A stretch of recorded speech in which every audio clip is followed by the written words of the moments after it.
Siapa yang tidak ingin bersama anak-anaknya ke surga? Ayah aja dengar anaknya di penjara, dengar anaknya tabrakan, hatinya seperti dipotong-potong. Bagaimana kelak di hari kiamat tatkala dia tahu anaknya di dalam neraka, lalu gara-gara kau yang tidak mendidik mereka dengan baik.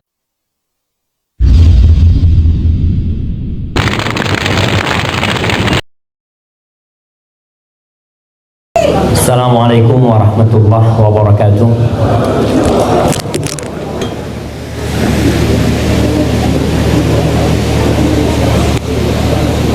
Alhamdulillah alladzi bi ni'matihi tatimmu shalihan. Segala puji bagi Allah Jalla Jalaluhu yang karena nikmatnya kebaikan-kebaikan menjadi sempurna. Malam ini kita bisa menggerakkan kaki kita, melangkahkannya ke tempat ini. Bisa duduk, bisa makan, kemudian bisa menyimak. Itu adalah karunia besar yang Allah berikan kepada kita. Ingat segala kebaikan yang kita rasakan, segala kesuksesan yang kita raih, itu murni karunia ilahi.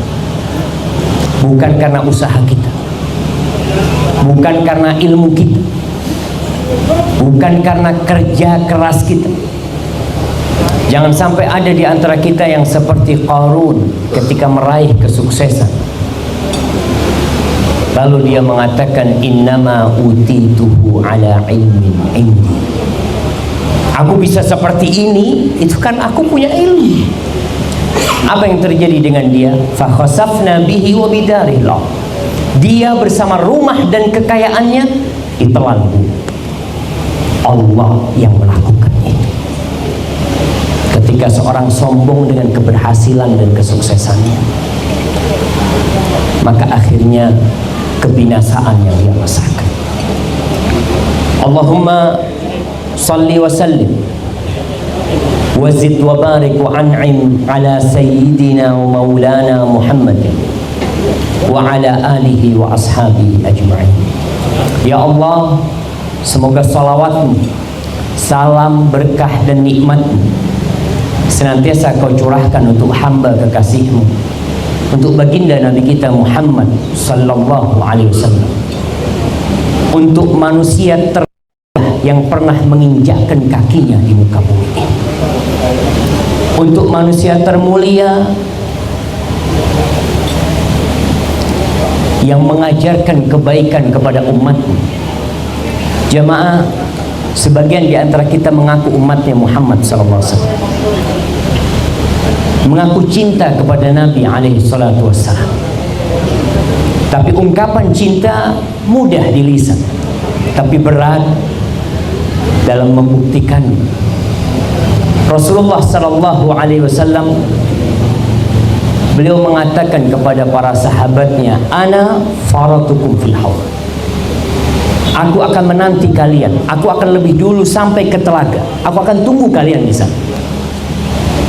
Tapi ternyata ada di antara umat Rasul sallallahu alaihi wasallam yang dihalau dari telaga.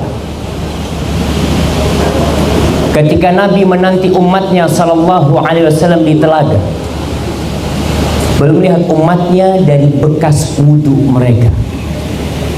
Tiba-tiba tatkala para orang-orang Islam mendekat ke telaga Nabi alaihi salatu wassalam, sama malaikat dihalau sebagaimana unta-unta tersesat dihalau dari telaga ketika di dunia. Apa jawab Rasul SAW ketika melihat hal itu? Beliau mengatakan, ummati, ummati, umatku, kata Nabi SAW. Malaikat mengatakan, innaka ma tadri ma ahdatsu ba'dak. Engkau nggak tahu apa yang dikerjakan oleh umatmu setelah kau mati. Apa sebenarnya kelakuan-kelakuan mereka? Lalu Nabi mengatakan sallallahu alaihi wasallam, suqan suqan, udah jauhkan mereka. Semoga kita tidak termasuk yang dijauhkan dari telaga Rasul sallallahu alaihi wasallam. Membaca salawat untuk Nabi, membangkitkan cinta kepada beliau sallallahu alaihi wasallam. Dan mengingat Nabi juga mendorong kita untuk bersolawat kepada beliau alaihi salatu wasallam. Amma ba'd, jamaah rahimakumullah.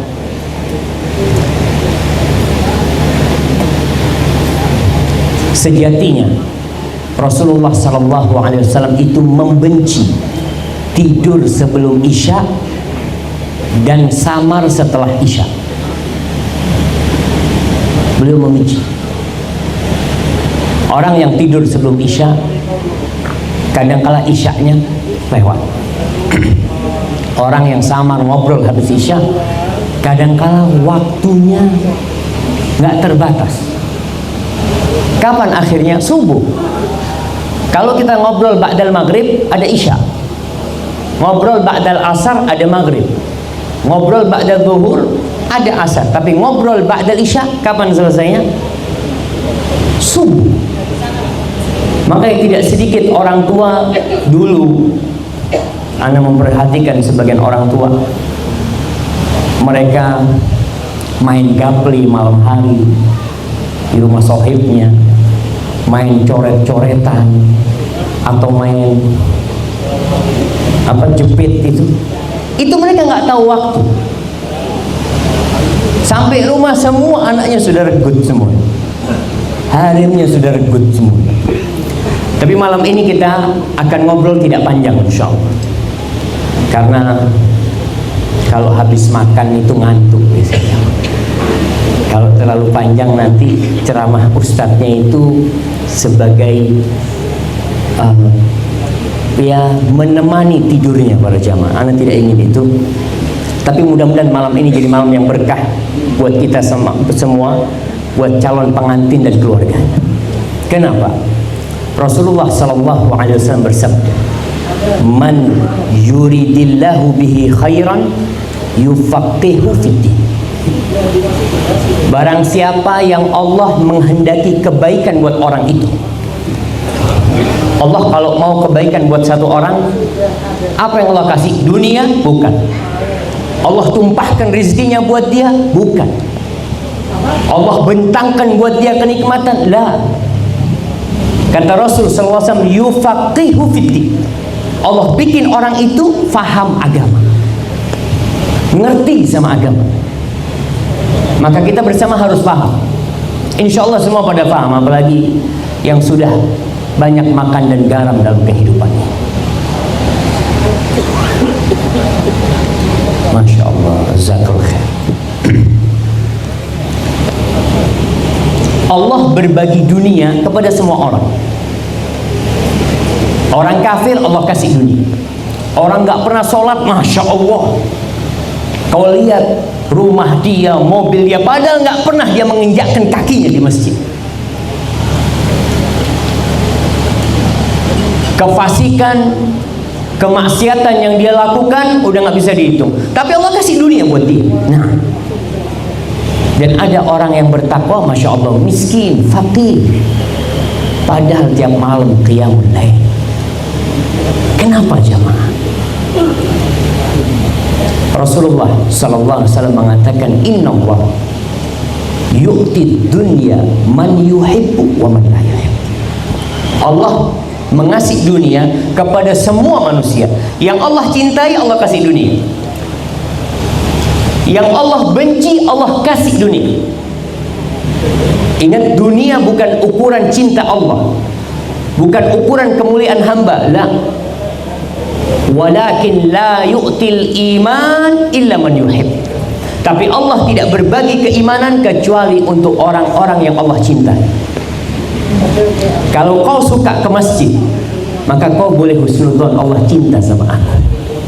Kalau kau bisa sholat malam ketika semua orang tidur, kau bisa menghamparkan sejadahmu, kau bisa wudhu, kemudian bermunajat kepada Allah Subhanahu wa taala, kau bisa husnudzon, mungkin ini tanda cinta Allah kepadaku. Iya.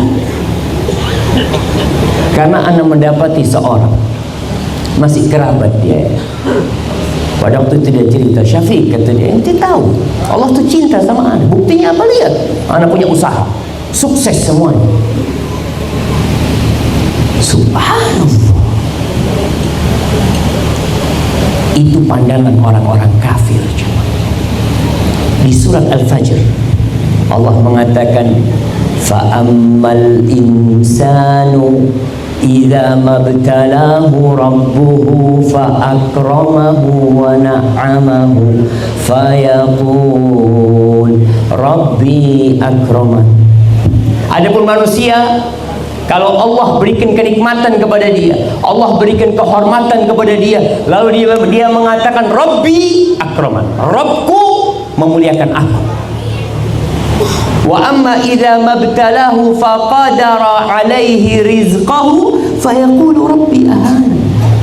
Tapi kalau disempitkan rizkinya, susah kerjaannya, di PHK, dia mengatakan Tuhanku menghinakanku. Kalla, bukan itu ukurannya. Salah kau punya ukuran.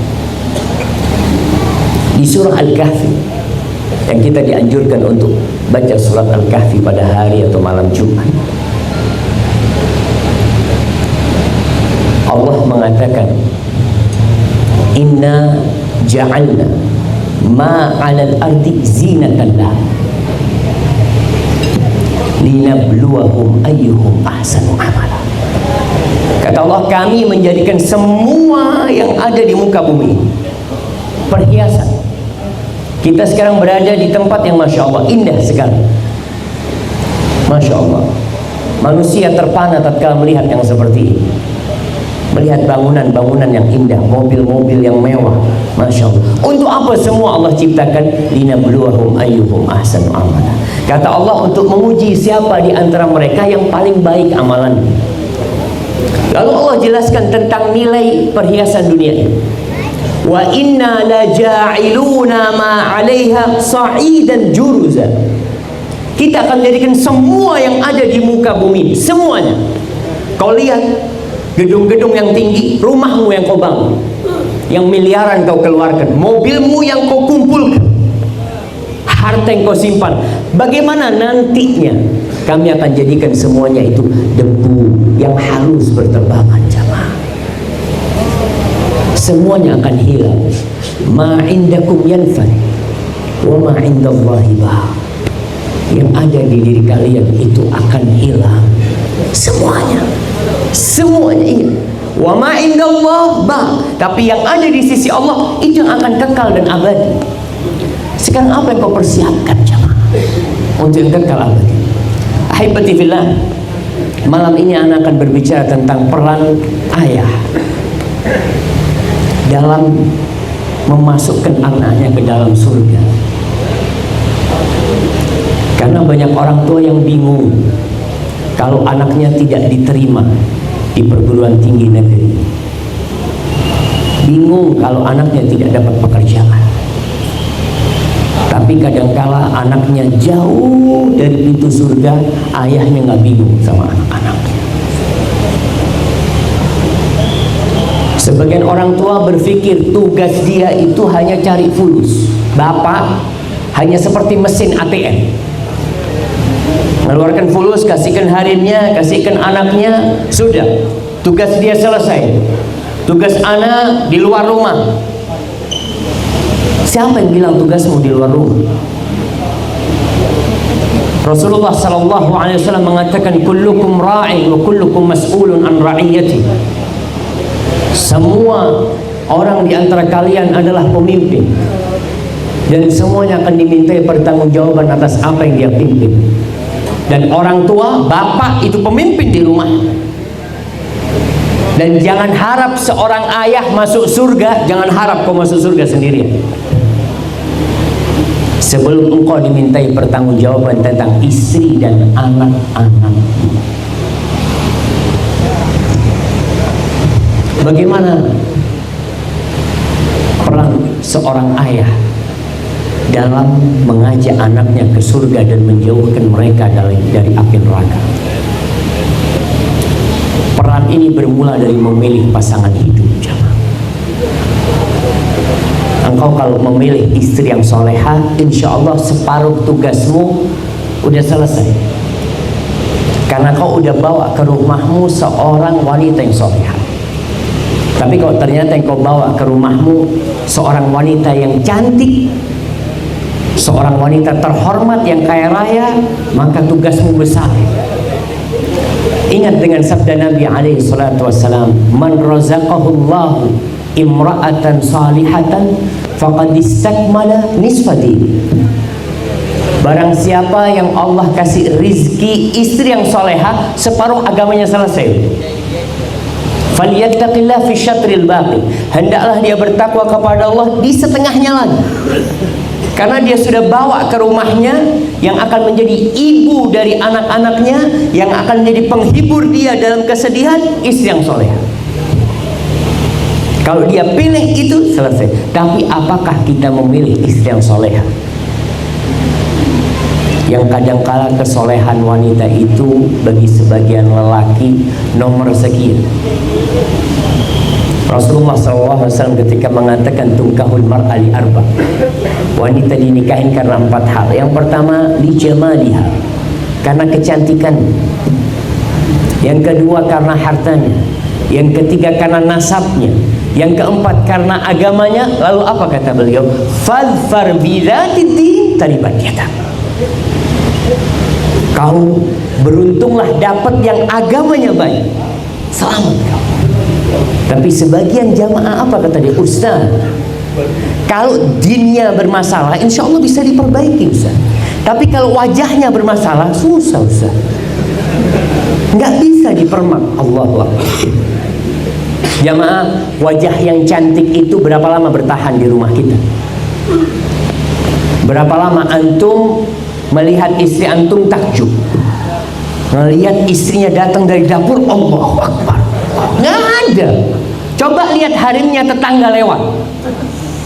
Harimnya tetangga lewat, Allahu Akbar, Masya Allah, Masya Allah. Harimnya sendiri pakai anduk, biasa aja. Kenapa? Manusia itu melihat sesuatu yang belum dia miliki tidak dalam wujud aslinya. Apabila sudah dimiliki, kembali kepada wujud asli. Jadi kalau berbicara kecantikan, kecantikan itu tidak bertahan lama. Kau akan menikmati wajah istrimu, tidak akan bertahan lama. Sebagian orang yang tidak menundukkan pandangannya melihat orang lain lebih cantik dari istrinya. Ada istilah, kenapa rumput tetangga lebih hijau dari rumput sendiri. Tetangga sama juga. Tetangga kita lihat rumput kita, Masya Allah, hijau banget. Kita melihat punya ente yang lebih hijau. Karena tidak dimiliki. Tapi kalau sudah dimiliki biasa. Maka jangan terlalu kepikiran dengan wajah. Ada sebuah bukunya yang ditulis oleh Ar-Rafi'i. Kitab itu judulnya Wahyul Qalam. Ada satu pembahasan judulnya Qubhun Jamil, buruk tapi cantik. Bisa jadi wajah istrimu buruk tapi dia cantik. Karena apa? Karena akhlaknya, karena agamanya. Itu yang akan menemanimu nanti. Maka bapak yang baik, dia memilih istri yang solehah, bukan istri yang cantik. Ustaz, gimana Ustaz kalau ini harim Masya Allah, jamilah, fulus, gabail, terus dayyinah, agamanya baik, alhamdulillah. Tapi nemu di mana harim kayak gini? Kadang-kala kita perlu bercermin cari harim juga. Itu yang pertama. Abul Aswad Ad-Du'ali, salah seorang tabi'in, dia pernah mengumpulkan anak-anaknya. Dia mengatakan, ahsantu ilaikum sigharan wa kibaran wa qabla an tuladu.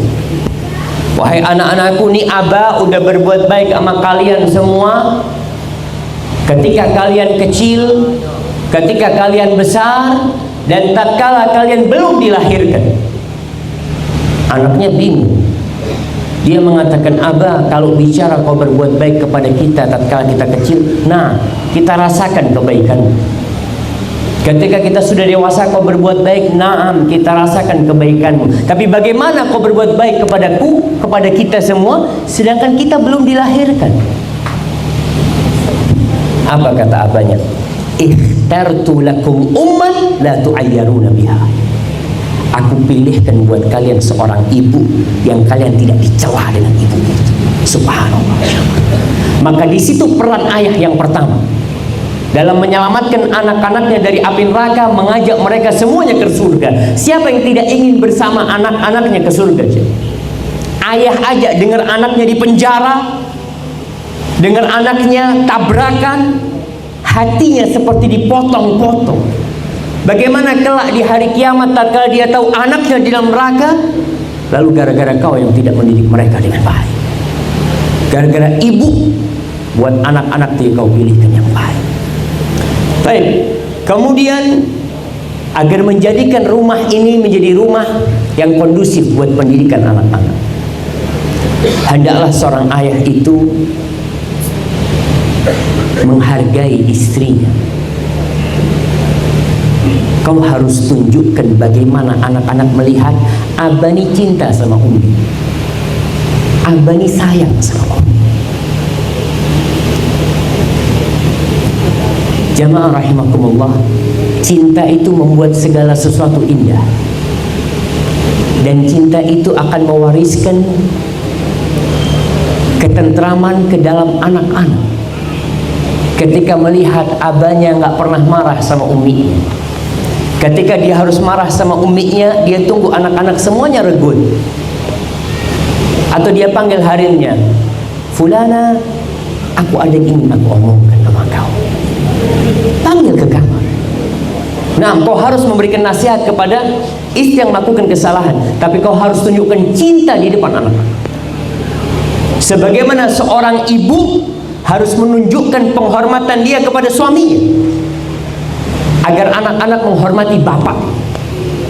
Sebagian orang tua, sebagian bapak itu memang dia sendiri yang tidak memiliki peran, dia maunya itu.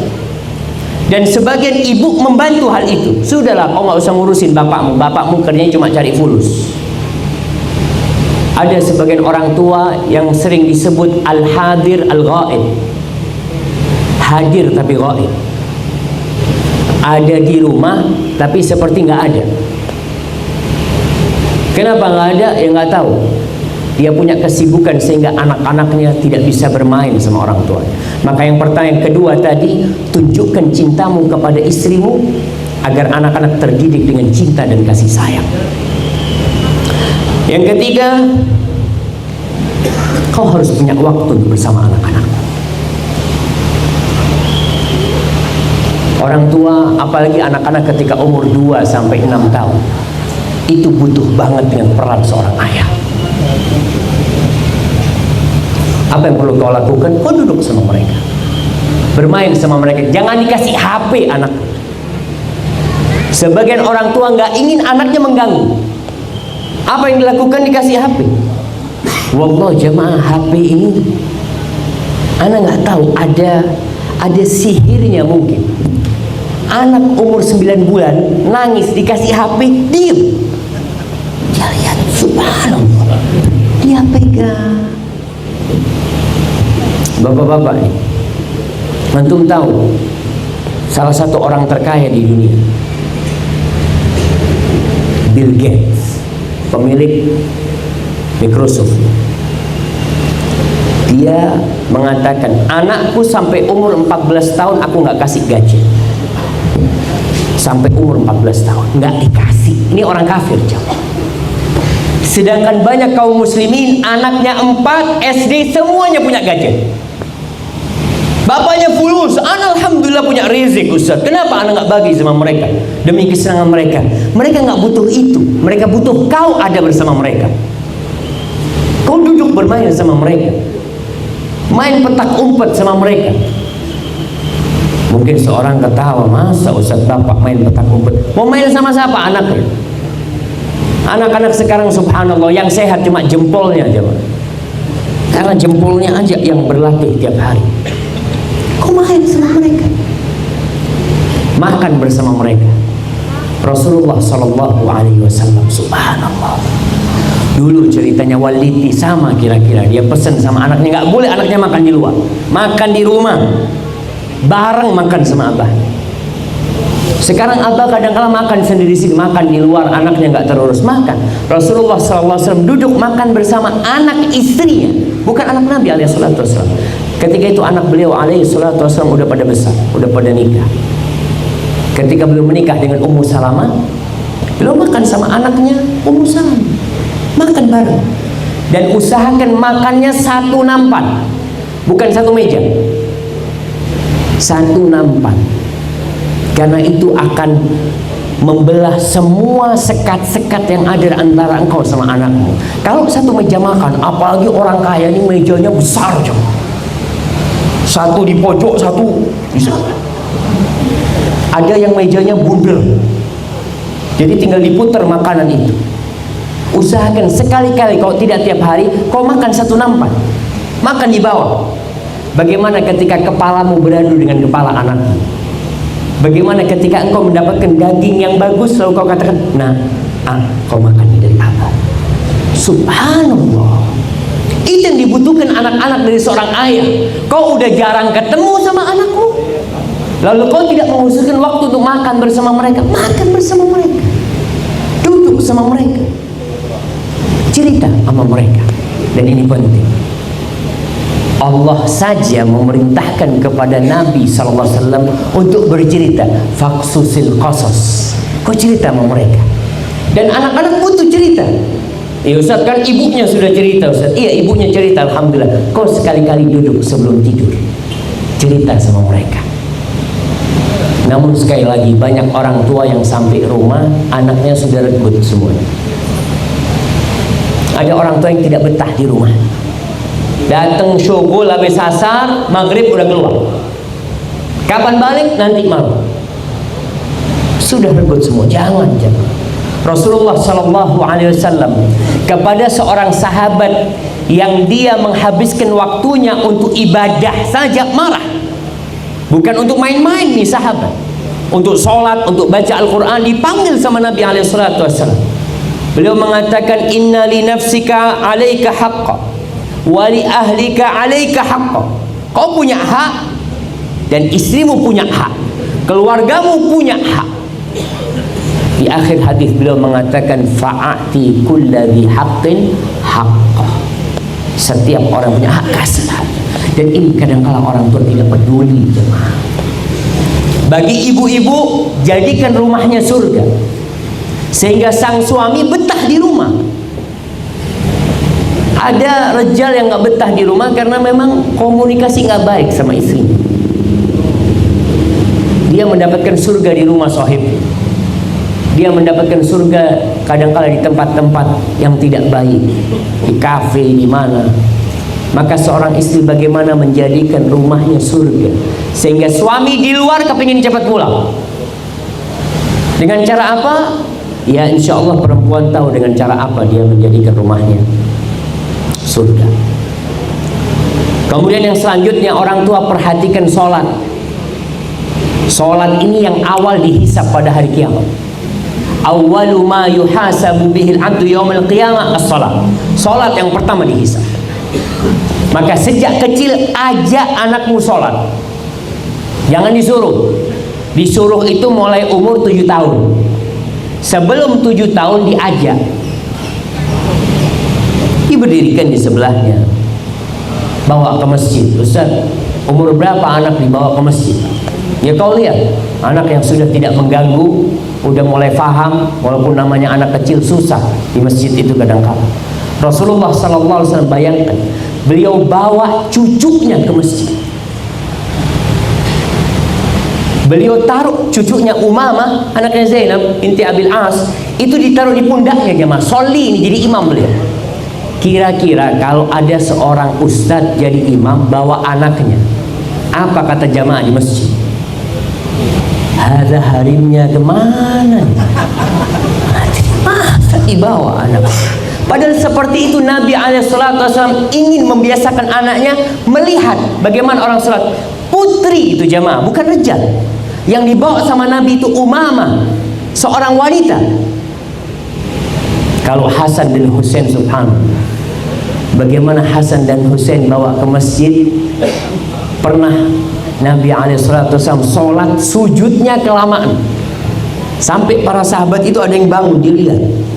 Kenapa Nabi ini? Ternyata Hasan lagi kuda-kudaan di punggungnya Nabi SAW. Apakah beliau marah? Lah, ini pendidikan pertama yang perlu dilakukan orang tua. Kenalkan mereka dengan Baitullah. Kenalkan. Karena pendidikan qudwah ini lebih penting daripada pendidikan lisan. Kau mau? Baik. Seorang lelaki diperintahkan sholat ke masjid, tapi sholat lelaki yang paling baik itu di rumah. Kata Rasul sallallahu alaihi wasallam, khairu sholatir rajuli fi baiti. Sebaik-baiknya sholat seorang lelaki itu di rumahnya. Illal maktubah, kecuali sholat wajib, maka di masjid. Maka hendaklah seorang lelaki sholat sunnah perbanyak di rumah, sehingga kau pulang dari masjid, anak-anak mau melihat kau sholat. Dia tanya sama uminya, mungkin uminya lagi libur sholat. Umi, abah sholat apa? Sholat sunnah. Kau lihat kadang-kala anak itu berdiri di samping abahnya, ikut sampai nyosop-nyosop begitu. Karena dia masih kecil, belum bisa gerakan sholat, tapi dia mengikuti hal itu. Wa nawwiru buyutakum bis-shalah wa qiraatil Qur'an. Nih para orang tua, khususnya bapak, karena kau yang bertanggung jawab. Terangi rumah kalian dengan apa? Dengan lampu, dengan listrik. Sebagian orang tua, masya Allah, dia beli lampu dari kristal di ruang tamu, dari kristal di ruang keluarga. Dia beli pencahayaan yang terang sekali. Bukan itu yang dibutuhkan keluargamu. Kata Rasul sallallahu alaihi wasallam, terangi rumah kalian bis shalah wa qiraatil Qur'an. Nggak apa-apa kau gelap gulita, nggak ada listrik di rumahmu, tapi kau sholat dan membaca Al-Quran. Itu sudah terang rumahmu buat anak-anak. Kau bisa bayangkan ketika anak lihat abahnya pegang Quran. Sekarang apa yang dipegang sama abahnya? Apa itu? Nah, ngaji. Anaknya disuruh ngaji, abahnya pegang HP. Apa yang terjadi dengan kita jemaah? Tapi itulah kata Rasul, kata Allah Subhanahu wa taala, alhaakumut takatsur hatta zurtumul maqabir. Kalian sibuk dengan memperbanyak harta, memperbanyak. Kau lihat ada seorang yang sampai titik sudah aman kekayaan dia, udah nggak butuh dia menambah hartanya, cukup hartanya buat 7 keturunan, tapi dia sampai ke tingkatan menimbun harta. Alhaakumut takatsur. Sampai kapan? Hatta zurtumul maqabir. Lupa dengan kewajiban-kewajiban menyelamatkan anaknya dari api neraka. Baca Quran jemaah. Kau dengarkan tuh bacaan anakmu. Alhamdulillah anak-anak sekarang jauh lebih pintar dari orang tuanya. Anak-anak hafal doa masuk kamar mandi. Kita ada sebagian yang sampai mati nggak tahu doa masuk kamar mandi. Karena kita nggak mau belajar. Doa masuk masjid, keluar masjid, doa naik kendaraan. Kau ajarin anakmu naik kendaraan, nah jangan lupa baca doa. Bismillah, alhamdulillah, Allahu akbar, Allahu akbar, Allahu akbar. Subhanalladzi sakhkhara lana hadza wa ma kunna lahu muqrinin wa inna ila rabbina lamunqalibun. Biasakan anakmu. Siapa pemimpinnya? Kau pemimpinnya. Siapa lagi? Ustaz, anak nggak hafal. Ya kau harus belajar. Kau belajar. Nggak ada kata terlambat buat belajar jemaah. Dan belajar sekarang ini jauh lebih mudah daripada zaman dulu. Maka ingat, itu hak anak kita. Kau sholat, kau baca Al-Quran, ba'dal maghrib umpamanya sama hari mutadarus sama anak-anak. Ustaz, anak-anak udah ada guru ngaji, nggak masalah guru ngaji. Kau panggil guru ngaji, kau bayar mereka. Dan ini bermasalah juga jemaah. Kadang-kala kita kurang menghargai guru agama, guru ngaji. Kalau kau datangkan les privat bahasa Inggris, berapa biasanya dibayar di Cilacap? Privat bahasa Inggris berapa jemaah? Miliun sampai miliun. Kalau panggil guru ngaji ke rumah, 150, 200. Syukur jemaah, wallahi kita tidak menghargai agama. Kita nggak menghargai agama itu. Kita hargai dunia dengan harga yang mahal, padahal bakal jadi debu yang berterbangan. Kok ketika panggil guru ngaji kau tidak hargai mereka? Itu yang terjadi sama kita. Maka mulai saat ini kau lihat, apa yang kau berikan paling nggak sama lah. Kalau kau panggil guru ngaji, kau panggil guru matematika, bilang sama guru ngajinya, Ustaz tolong ajarin anak-anak yang benar, cukupi kehidupan. Kalau kau sibuk nggak bisa, kau sibuk cari dunia. Ada seorang ustadz yang mengatakan tolong kepada bapak dan ibu ini pahalanya jangan dikasihkan kepada guru TK semuanya. Si ibu sibuk masak, sibuk belanja macam-macam, tapi dia panggil guru yang ngajarin anaknya. Si bapak seperti itu, akhirnya pahalanya diambil semuanya sama guru TK. Yang ngajarin Al-Quran guru TK, yang ngajarin doa guru TK. Ibunya ngapain? Nggak ngajarin apa-apa. Bapaknya ngapain? Nggak ngajarin apa-apa. Maka perhatikan, baca Quran di rumah sama anak-anakmu. Ustaz, anak nggak bisa baca Quran, Ustaz. Mungkin ada sebagian orang tua. Nggak apa-apa, kau duduk dengarkan anakmu. Kau bikin anakmu bangga, abahku dengarkan aku baca Quran. Kemudian jamaah, yang perlu diperhatikan oleh orang tua adalah makan yang halal dibawa ke rumah. Bagaimana engkau mau menyelamatkan keluarga dan anakmu dari api neraka? Padahal kata Rasul SAW, ayyuma lahmin nabata min suhd fannaru awla bih. Daging mana saja yang tumbuh dari hasil yang haram, maka neraka lebih pantas buat tempatnya. Maka kau harus berpikir sekarang. Orang tua punya anak gak benar, kau tanya, mungkin ada yang haram yang Anda berikan kepada anak-anak Anda.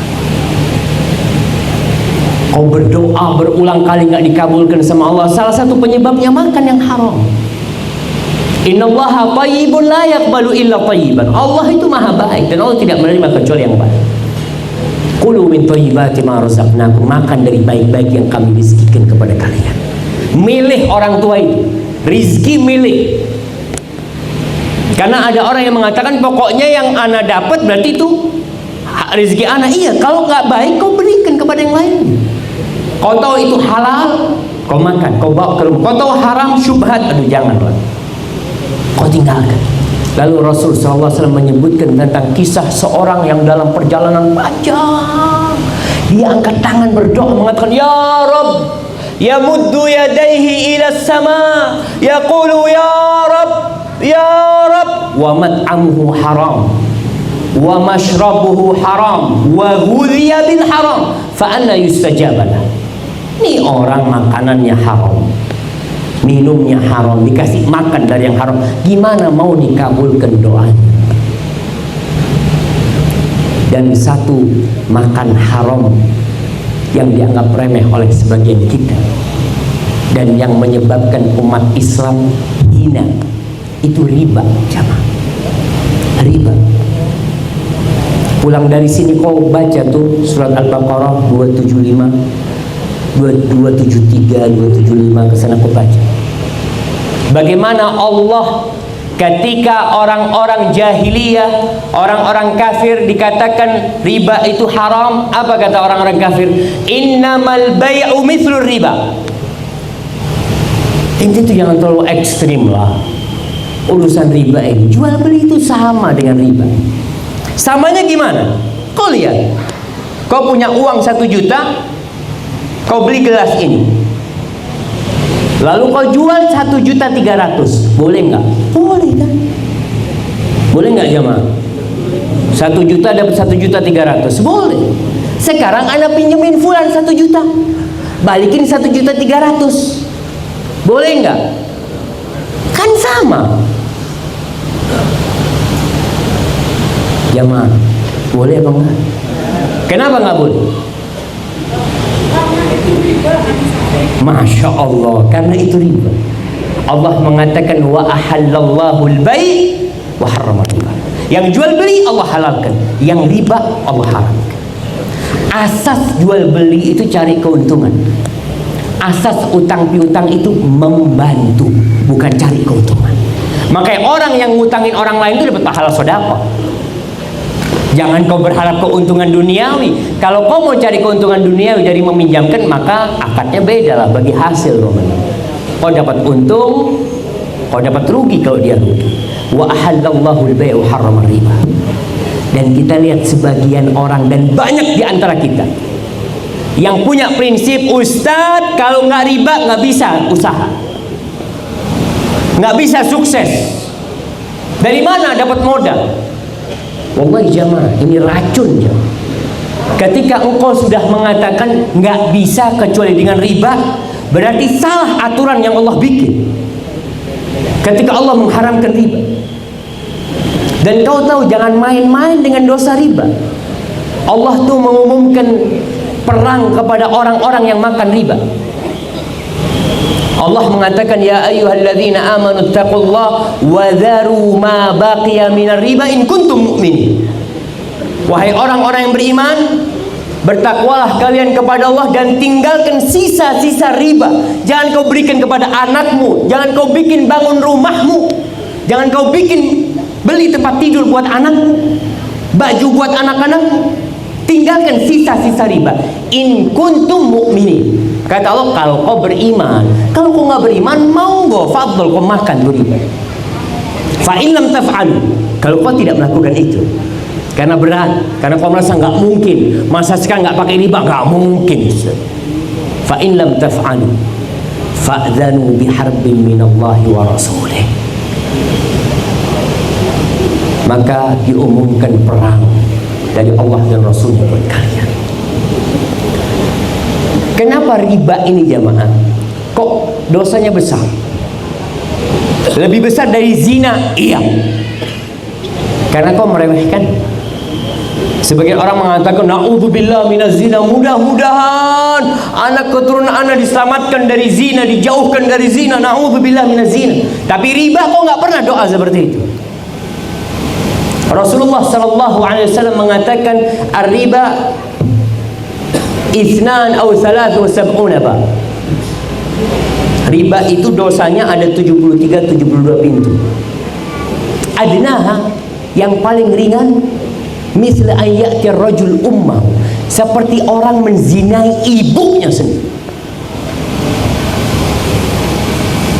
Seperti orang itu yang paling ringan dosa riba. Dan kau meremehkan, kau makan tuh riba, kau berikan kepada keluargamu, pada dosa yang paling ringan seperti berzina dengan ibunya sendiri. Dalam hadis riwayat Ahmad, Nabi SAW mengatakan, dirhamun riba ya'kuluhu ar-rajul wa huwa ya'lamuhu ashaddu min 36 zanyah. Kata Nabi SAW, satu dirham riba yang dimakan oleh seorang dalam kondisi sadar dia kalau itu riba, tahu dia itu riba, maka itu lebih parah daripada 36 kali berzina. Lalu kau mengatakan gak mungkin hidup kecuali pakai riba. Ada hal-hal yang memang kau tidak bisa terhindar, tapi ada hal-hal dalam kehidupan ini yang kau bisa memilih. Kau bisa memilih, dan itu pilihan.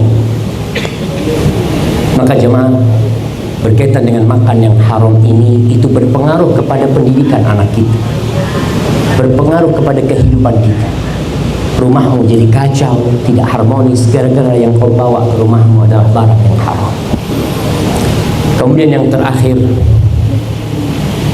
Allah menjadikan peran orang tua mendidik anaknya ini tanpa batas.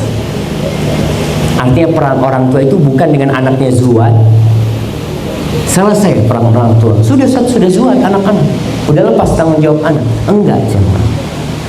Karena pangkat anakmu tetap anak buat engkau. Dia umur 60 tahun, kau lihat melakukan kemungkaran, tetap anakmu, tetap anakmu. Rasulullah SAW setelah Fatimah menikah dengan Ali bin Abi Thalib, beliau itu malam hari kadang-kadang datang ke rumahnya Fatimah, tengah malam nih, bukan tengah malam, sepertiga malam, diketuk rumahnya Fatimah.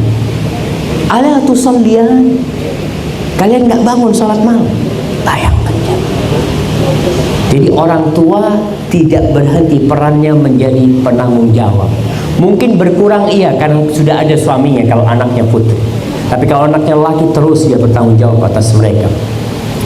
Sebagai penutup, ana bacakan firman Allah, ya ayyuhalladzina amanu qu anfusakum wa ahlikum nar wa quduhan nas wal hijarah 'alaiha malaikatun ghiladun shidad la ya'suna Allah ma amarahum wa yaf'aluna ma yu'marun.